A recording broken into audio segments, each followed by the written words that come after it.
महाराष्ट्र के उप मुख्यमंत्री और एनसीपी प्रमुख अजित पवार ने आज एनसीपी एसपी प्रमुख शरद पवार से उनके जन्मदिन पर मुलाकात की। इस पर शिवसेना विधायक संजय शिरसाट ने कहा, शरद पवार साहब कभी एक पार्टी से जुड़े नहीं रहे, वे कई बार कांग्रेस छोड़कर उसके साथ भी रहे।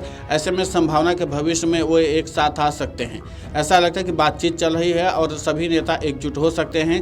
वहीं राज्य में कैबिनेट विस्तार के सवाल पर संजय शिरसाट ने कहा कि अजित दादा ने आज कहा कि मंत्रिमंडल विस्तार होगा और आज रात या कल होने वाले मुख्यमंत्री और उप मुख्यमंत्री की बैठक में दरअसल एनसीपी चीफ अजित पवार ने गुरुवार को एनसीपी एसपी प्रमुख और अपने चाचा शरद पवार से मुलाकात की है। इस दौरान उनके साथ उनकी सांसद पत्नी सुनेत्रा पवार, एनसीपी नेता प्रफुल्ल पटेल और छगन भुजबल समेत पार्टी के कई अन्य नेता भी मौजूद रहे। सभी नेताओं ने शरद पवार को जन्मदिन की शुभकामना दी। ये मुलाकात शरद पवार के 6 जनपद आवास दिल्ली में हुई है। वहीं इसके बाद मीडिया से बात करते हुए डिप्टी सीएम अजित पवार ने कहा कि जन्मदिन के अवसर पर उन्होंने शरद पवार को शुभकामनाएं दी। इस मुलाकात के दौरान पारिवारिक बातचीत के साथ साथ सियासी बातचीत भी हुई है। शरद पवार महाराष्ट्र के नहीं देश के राजनीति में बड़े नाम जिनका है, उनका आज बर्थडे है। इतने साल राजनीति में टिकना और बड़ा नाम करना, ये उनसे सीखा जा सकता है। इसलिए वो 100 साल जिए, ऐसी हमारी उनको शुभकामना रहेगी। एक गद्दावर नेता बल्कि यंग पीरियड में वो जो उभर के आए तो आज तक वो टिके रहे।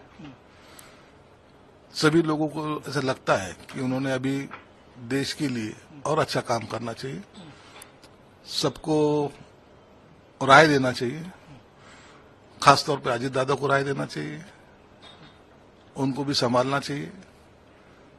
हमारी पार्टी की तरफ से उनको बहुत बहुत शुभकामनाएं। आज अजित पवार ने उनकी मुलाकात दिल्ली के निवास पे ली है।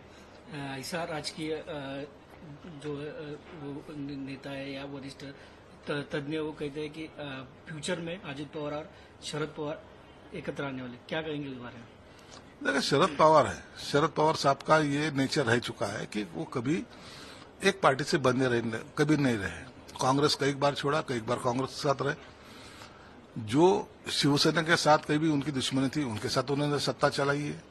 तो इसलिए अजित दादा के साथ जाने में कोई दिक्कत नहीं है उनको। और हो सकता है, लोग तो कहते हैं, लेकिन हो सकता है भविष्य में ये दोनों एक हो जाएंगे।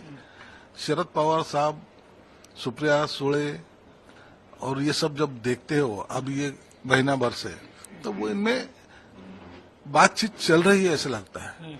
इसलिए सभी नेता एक होंगे ऐसा फ्यूचर में दिखता है और आना भी चाहिए। शरद पवार का वारस अगर कोई है तो सुप्रिया है और अजित दादा है। तो उनको अगर एक साथ लाते हैं तो पॉलिटिक्स में एक अलग से फिर समीकरण शुरू होगा। आपको लगता है वो दोनों भी एक होना चाहिए? एक हो जाएंगे वो, उनमें कोई बड़ी बात नहीं। ये पवार है, ये कभी भी एक हो सकते हैं और एक आने में कोई दिक्कत भी नहीं। हमारी उनको शुभकामनाएं। उद्धव ठाकरे और एकनाथ शिंदे जी एकजुट होने चाहिए? अभी तक तो नहीं, फ्यूचर में क्या होगा देखा जाएगा। दूसरी तरफ देखने गए तो उप मुख्यमंत्री डीसीएम अजित पवार और सीएम देवेंद्र फडणवीस कल दिल्ली गए थे। वरिष्ठ भाजपा के नेताओं से मुलाकात की। मंत्रिमंडल पे विस्तार पे चर्चा हुई, इस बारे में कुछ जानकारी प्राप्त हुई? देखो, सीएम और डीसीएम अजित दादा और देवेंद्र फडणवीस दिल्ली गए थे, उनकी क्या बातचीत हुई पता नहीं।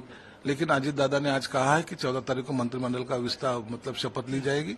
तो शायद उनको कोई बात हो चुकी होगी, लेकिन सब फाइनल हो चुका है।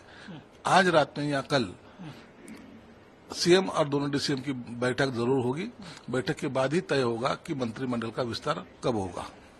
ऐसी खबर सामने आ रही थी कि होम मिनिस्टर और जो यूडी खाता है वो दोनों भी भारतीय जनता पार्टी अपनी तरफ। ऐसी सब खबरें आ रही है, आप देखेंगे। ऐसा कोई बात नहीं है। कल के बारे में, कल तुमको इस बारे में सब जानकारी मिलेगी। ऐसी कोई भी बातचीत अभी तक फाइनल हुई नहीं, ये खाता इसके पास या ये खाता इसके पास। कल इसके बारे में ये नेतागण आपको बता दें कि महाराष्ट्र विधानसभा चुनाव में अजित पवार की एनसीपी ने 41 सीटों पर जीत हासिल की थी, जबकि उनके चाचा शरद पवार की पार्टी एनसीपी एसपी को सिर्फ 10 ही सीटें मिली हैं। विधानसभा चुनाव में मुख्य मुकाबला महायुति और महाविकास आघाड़ी गठबंधनों के बीच था, जिसमें महायुति ने जबरदस्त तरीके से बाजी पलटी थी और इसी के नाते से इस बार महायुति की जीत हुई है और महायुति की सरकार महाराष्ट्र में बन गई है। अब उसके बाद आज अजीत पवार अपने चाचा से मिलने पहुंचे हैं और उसके बाद उन्होंने तमाम तरह की बातें की हैं। लेकिन जिस तरीके से शिवसेना विधायक संजय शिरसाट ने दावा किया है कि भविष्य में शरद पवार और अजीत पवार एक साथ आ सकते हैं, तो क्या इसकी संभावना है, ये तो वक्त बताएगा। वीडियो डेस्क कमरुजाला.com। अगर आप ये वीडियो YouTube पर देख रहे हैं तो हमारे चैनल को सब्सक्राइब कर बेल आइकन दबाएं और Facebook पर देख रहे हैं तो हमारे पेज को लाइक करें। 8 मिलियन प्लस सब्सक्राइबर, आपके इस भरोसे के लिए बहुत धन्यवाद।